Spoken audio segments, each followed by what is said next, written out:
Actually, that's almost a decent video because I was talking about positive thinking. But here's the thing. What do I mean when I say positive thinking? Positive thinking to me isn't so much like what, and it is like the televangelist type thing, you know. With people, there are a lot of these televangelists who get on and they have books now. They got CDs. They got all kind of things that'll tell you about how to get rich and how to make a lot of money. And you got to believe. Well, in some ways, you have to kind of think. Let's talk positive, and many times it works. But it's not positive in a way I would think of positive. Positive thinking isn't just so much having stuff. I suppose if I had dedicated my life to being a stuff person, I think I could have a lot of stuff. I think I would probably have more money than I have right now, have a bigger job, have done things. But I think even at a young stage, there was something more to life than just having material things.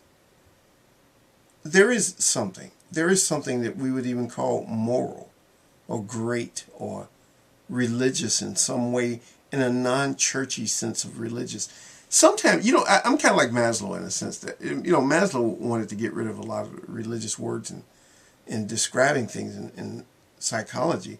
But he knew that people who were at the highest level, the people he would refer to as self-actualizing people, these were people who basically would use religious words because there were no other words. I think Sam Harris kind of understood that a little bit more. Of all of the four horsemen, I think he understood that ideal and that concept more than Richard Dawkins and Daniel Dennett and Christopher Hitchens. That people can have transcendent experiences without it necessarily being a belief in God. You can, in other words, you can be an atheist and still have these type of experiences. Kind of when you go out into nature and just having this tremendous sense of awe thing. I think that, for me, and the thing about knowing, for example, that reaching out to help people, like the people in Haiti, I've donated some money to that, and I wish I could do a lot more. I remember many, many years ago, not too long ago, I used to do volunteer work. For 4 years I did volunteer work at Cook County Hospital. And I used to translate. I was a translator. When people were in need, I was there to help. And I felt good about being able to go. Every week I'd go. At one time I was going like 3 times a week, and then I'd, cut it down to like once a week. Because I did that before I had a job. And then when I finally actually got employment, then I'd still continue to do it, even though I didn't need to, because at first I was doing it thinking, well, gee, I could do this and maybe it could lead to me getting a regular job. But then once I actually got a regular job, I thought, I really enjoy doing this, so I love helping people. And that was something that was very important to me. Doing other things I've done, helping out and stuff. And, I've been very generous in giving people things and doing things, for people. And, that's what I think about being positive. Positive in a sense of, how can I say it? And maybe people can help me. Maybe this is an appeal now for people to give me non-religious ways of expressing this sentiment, this connection to the world, connection to the environment, connection to the universe, feeling, which to me is the most important thing. To describe that, because I think that that's what, to me, real religion is. It isn't just sitting in a church. It isn't just memorizing passages in the Bible. It isn't just, memorizing some particular facts. But it's about connecting to the world and knowing that you have a purpose of being a positive contributor. Somebody who can contribute to making the lives of the people around you better. And in turn, that makes the world in which you live in better, which will make your life better.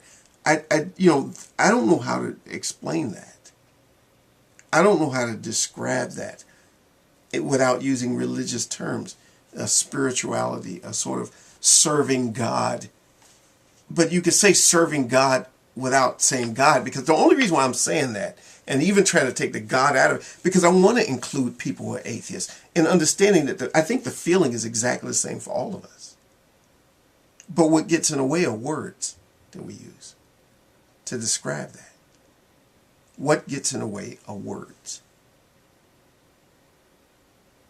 You know, if we could all like work together toward making a better world and have that type of synchronizing and thinking of when someone's in need, we help. We organize ourselves. We donate money. If we can go somewhere, for example, if we can make a flight out somewhere and actually help people. If we could donate time to other people, do things, all these things I consider to be a part of what I believe to be my religiousness. Yes, I put it in a framework of God, but that's just a framework of saying something. You know, what God is, for me, I've said before, it's like a function. I don't want to say, because on the one hand, I'm not here to argue or fight about how people see things. And I'm not even here to give you my subjective view of the world, but I think that there is something objective. I think there's something that is like something we all share, a kind of sentiment about not only our fellow human beings, but about, for example, about animals, about the environment, the ecosystem, etc. I think that there is that, and that is, to me, a kind of religiousness. Yes, I have to use the word religious, but if somebody has a better word, please help me out with that, because, you know, I would like that. I like to use a lot of non-religious words, but this is not an anti-religious thing. It's just words that we can all work together with and be comfortable, so we can communicate these ideals to each other without it, you know, it being a fight. That's what I'm thinking. That's what's on my mind.